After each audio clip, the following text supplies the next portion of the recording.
ಮಂಜುನಾಥ್ ಅವ್ರಿಗೆ ಹೇಗೆ ಕಾನ್ಫಿಡೆನ್ಸ್ ಬಂತು? ಅದು ಬೆಂಗಳೂರು ಗ್ರಾಮಾಂತರದಲ್ಲಿ ಯಾವ ಸೋಲು ಕೂಡ ಕಾಣದೇ ಇರುವಂಥ ಅಭ್ಯರ್ಥಿ ಡಿ ಕೆ ಸುರೇಶ್ ಅವರಲ್ಲಿರೋದು.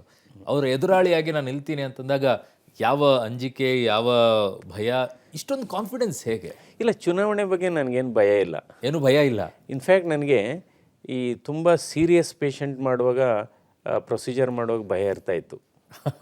ಯಾಕೆಂದರೆ ಅಯ್ಯೋ ಏನು ಆಗ್ಬಿಡುತ್ತಪ್ಪ ಮಾಡಬೇಕಾದ್ರೆ ಆವಾಗ. ಓಕೆ. ಬಟ್ ಈ ಚುನಾವಣೆಯಿಂದ ನನಗೆ ಭಯ ಇಲ್ಲ. ಏನು ಹಿಂಗೆ ಹೇಳ್ತಿದ್ದೀರಾ ಡಾಕ್ಟ್ರೆ ನೀವು? ಹೌದು, ಭಯನೇ ಇಲ್ವಾ? ಭಯ ಇಲ್ಲ. ಕನಸಿನ ಪ್ರಾಜೆಕ್ಟ್ ಏನು ಡಾಕ್ಟರ್ ಮಂಜುನಾಥ್ ಅವರಿಗೆ? ಆಯುಷ್ಮಾನ್ ಭಾರತ್ ಯೋಜನೆ ಇದೆ. ಎಕ್ಸಾಕ್ಟ್ ಇದೆ. ಈ ಆಯುಷ್ಮಾನ್ ಭಾರತ್ ಯೋಜನೆಯಲ್ಲಿ ಹಲವಾರು ನ್ಯೂನತೆಗಳಿದೆ. ಓಕೆ. ಸೊ ಅದನ್ನು ನ್ಯೂನತೆಗಳನ್ನು ನಾವು ಸರಿ ಮಾಡಬೇಕಾಗುತ್ತೆ. ಇವತ್ತೇನಾಗಿದೆ, ಸುಮಾರು ಪ್ರೊಸೀಜರ್ಸ್ ಇನ್ನೂ ಇನ್ಕ್ಲೂಡ್ ಆಗಿಲ್ಲ ಅದರಲ್ಲಿ.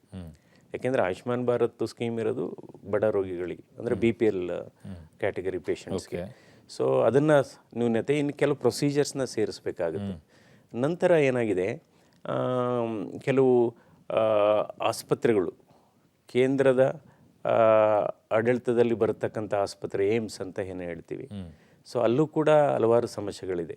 ರಿಕ್ರೂಟ್ಮೆಂಟ್ ಪ್ರೊಸೆಸ್ಸು ಲಿಬ್ರಲೈಸ್ ಆಗಬೇಕು.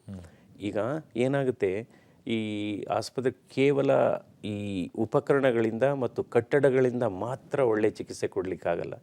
ಕೆಲಸ ಮಾಡತಕ್ಕಂಥ ಉತ್ತಮ ವಾತಾವರಣ ನಿರ್ಮಾಣ ಆಗಬೇಕು.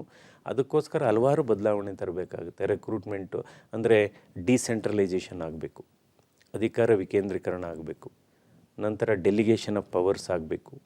ಈ ಥರ ಎಲ್ಲ